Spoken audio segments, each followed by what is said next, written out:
Kitchenette! Welcome back mga ka-kitchen sa ating cake decorating video.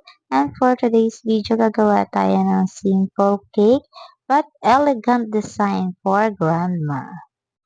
Ang flavor ng ating cake base ay ube chiffon at nilagyan natin ng frosting na ube frosting. After natin mapakinis ang cake, nilagyan natin yan ng toppers. Ang ating toppers ay artificial flower na color yellow at anahaw leaf o gold anahaw leaf na mabibili sa Lazada. So, pinuno lang natin siya ng yung gilid niya or yung side ng ating cake hanggang sa top. Pinuno natin yan ng color yellow na flowers.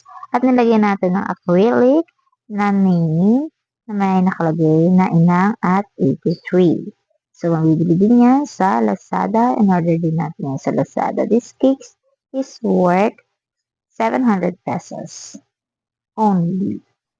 At para sa final touch ng ating cake, nalagay din tayo ng gold leaf. Ang gold leaf ay edible at pwedeng kainin. So, nalagyan lang natin yung top at side niya ng gold leaf. Don't forget to like, follow, and share sa ating mga videos, sa ating mga cake decorating para updated kayo. Pa-like and pa-follow and share na yung mga ka-kitchen. So, yan lang ating cake for today. Sana may natutunan kayo sa ating video for today.